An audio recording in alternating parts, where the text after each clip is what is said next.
Freddy le gourmand. Freddy le gourmand.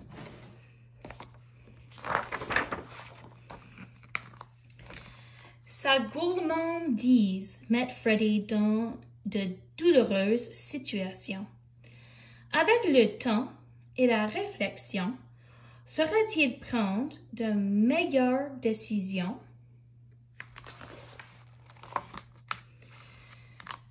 Par une splendide journée d'été, Freddy va mal. Il a mangé beaucoup de mouches, 100 pour être exact, en quelques minutes seulement. Quelle folie! Quand il était tétard, il se montrait pourtant si sage, se contente de portions raisonnables d'algues ou de plantes. Mais depuis qu'il est devenu grenouille, Freddy ne peut se passer de mouches. Il en mange au déjeuner, au dîner et au souper.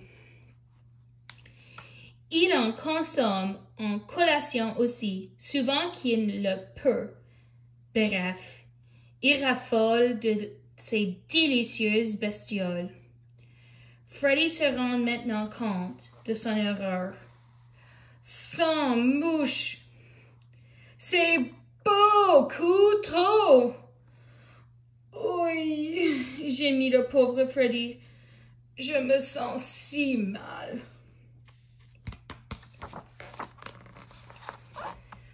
Freddy a bien mauvaise mine. Son bédon attaché est lourd et ballonné. Quand il saute de nénuphar en nénuphar, il atterrit sur son ventre gonflé et ça fait mal. Chaque fois qu'il essaie de s'allonger, il roule dans un sens puis dans l'autre et ses balancements l'étourdissent. Juste de voir une mouche passer le rend carrément malade. Cela inquiète beaucoup car les grenouilles adorent les mouches. Mais Freddy est surtout préoccupé par ce qui se passe dans son estomac. Les gargouillements et l'agitation provoquée par l'horrible bataille que se livrent des armées de boules de gaz. De quoi le rendre fou? Freddy a un gros problème. Glou, gloup.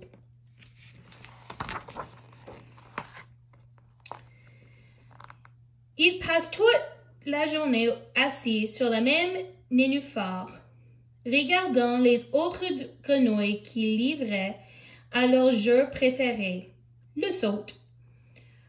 Plus elles s'amusent, plus Freddy est malheureux.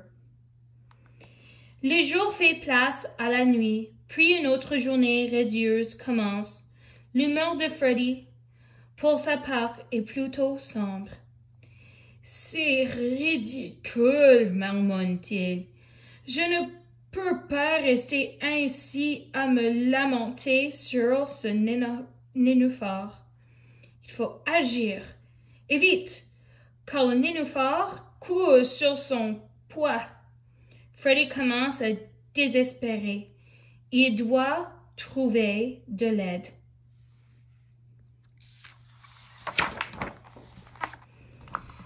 Au même moment, il aperçoit sa charmante amie Fiona, batifolant à la surface de l'eau. Quel magnifique poisson!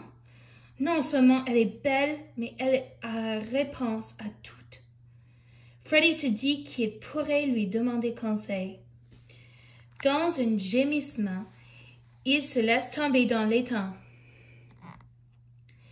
et nage vers Fiona, puis, prenant une grande inspiration, il plonge, la rejoint sous l'eau. Fiona, je suis mal en point, dit Freddy tristement. Fiona s'arrête. et lui demande ce qui ne va pas. Freddy lui décrit combien de boules de gaz se gênent. « Je n'arrive pas à m'en débarrasser, soupire-t-il. « Peux-tu m'aider? » Comme elle est un poisson et non une grenouille, Fiona doit réfléchir. Soudain, sa bouche forme une O et elle agit la queue. Écoute bien, Freddy. En respirant dans l'eau, j'avale de l'oxygène. Il est absorbé par mon corps et parfois je rejette des boules, explique-t-elle passionnément.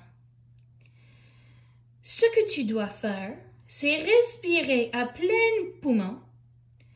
Tu arriveras alors peut-être, je dis bien peut-être, à expulser ces boules gênantes.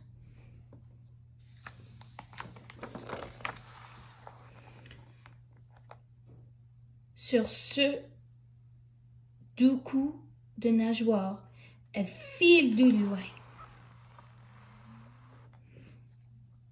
Freddy a tellement hâte de suivre les instructions de Fiona qu'il oublie qu'il est sous l'eau. Comme il est une grenouille et non un poisson, lorsqu'il ouvre sa bouche, c'est une grosse quantité d'eau qu'il avale et non de l'air.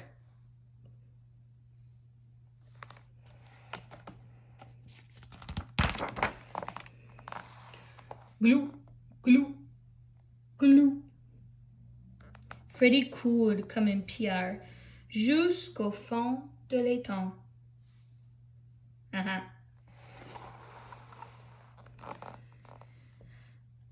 Freddy remonte péniblement à la surface.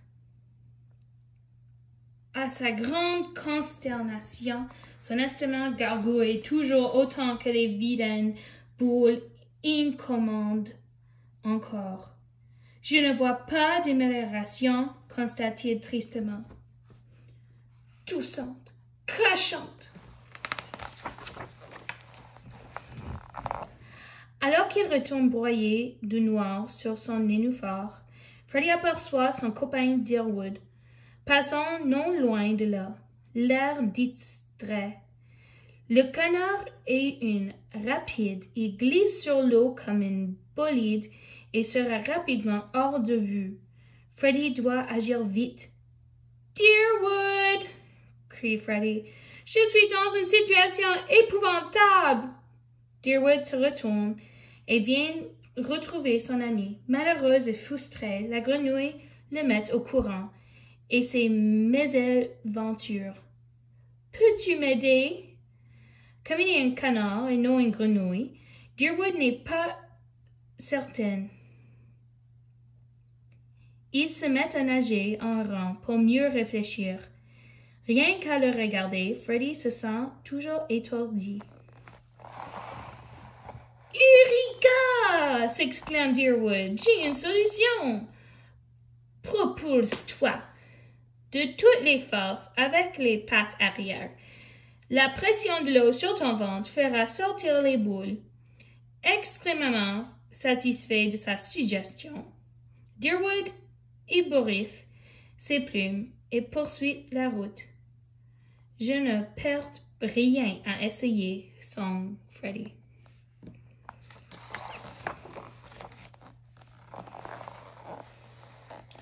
Freddy agite furieusement ses pattes arrière. Malheureusement, comme il est une grenouille et non un canard, il perd l'équilibre et il se retrouve sur le dos. Les boules, elles, restent en place. Rien n'a changé. Trempé et souffrant de crampes, Freddy se dit qu'il aurait peut-être plus de chance sur la terre ferme.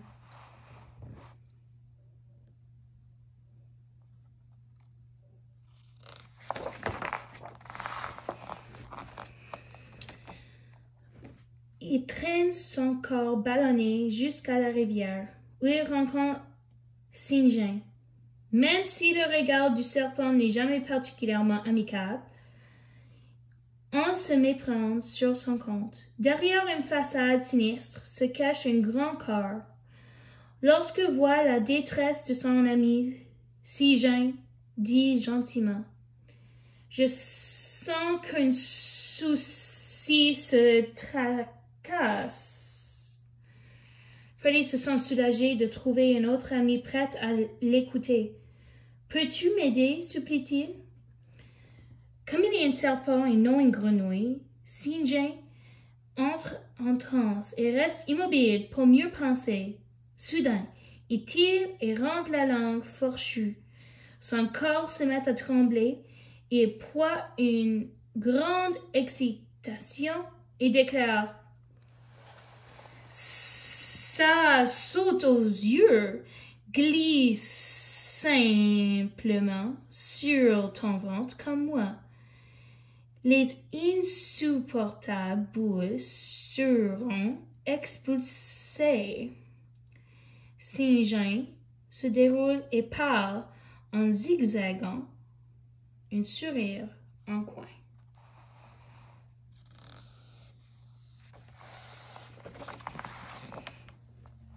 Ça vaut la peine d'essayer, se dit Freddy. Comme il est une grenouille et non un serpent, rampe n'est pas la chose la plus naturelle pour Freddy. Il se tord dans un sens, puis dans l'autre. Aïe, gémit-il, ce pff n'est pas si facile. Et rapidement voilà que Freddy s'affronte sur le côté. Ses efforts ne lui ont rapporté que des rougeurs sur une sensation de brûlure et des démangeaisons sur le ventre. Freddy a presque perdu tout espoir de trouver une solution à son problème de flatulence lorsque entend la voix familière de son ami, Olivier. Olivier peut se montrer qu'aparesseur, mais, comme tous les hiboux, il a l'enviable réputation d'être intelligent. Freddy se traîne à grande peine jusqu'au pied du peuplier géant où le malin rapace est perché. « Bonjour, Freddy, » dit Oliver en plissant les yeux pour mieux voir la pauvre grenouille. « Je m'attendais à ta visite. J'ai entendu dire que tu avais un gros problème. » En larmes, Freddy raconte en détail sa triste histoire. « Je t'en supplie, Olivier. Peux-tu me dire comment me débarrasser de ces affreuses boules? » Comme il est un hibou savant et non une grenouille, Olivier offre sans hésiter une solution pratique. Il penche la tête et bombe une magnifique torse. « Ouh » dit-il. « Ouh » répète Freddy. « Oui, Freddy. Ou, si tu préfères, Ouloul, forte et longuement. » En se contractant, les muscles de ton estomac vont faire sortir le gaz. Hurrah! J'espère que tu as raison, marmonne Freddy. Rien d'autre n'a fonctionné. Olivier rit sous cap. Il sait exactement ce qui va se passer. Freddy eut de toutes ses forces. Cependant, comme il est une grenouille et non un hibou, il ne peut que coasser. Puis, il essaie de huer. Plus il coasse, comme si ça ne suffisait pas. Il attrape le houet. Quoi? Hic! Plus il hoquait, plus les muscles de son estomac se serrent. Freddy hoquait encore et encore. Les muscles se contractent de plus en plus fort, quand tout à coup, ouh là là!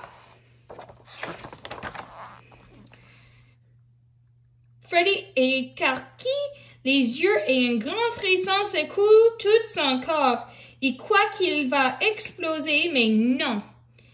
Sa bouche s'ouvre, de plus en plus grand, et les boules de gaz s'échappent une à une sous forme de rôte.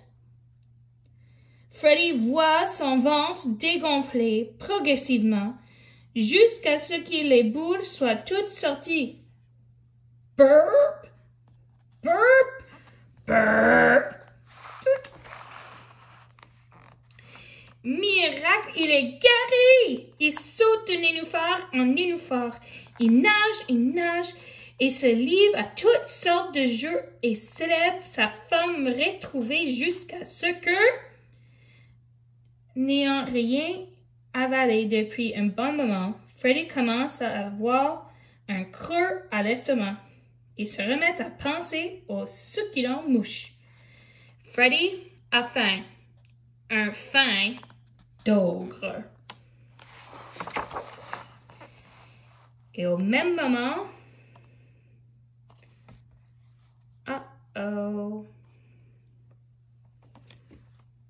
la fin.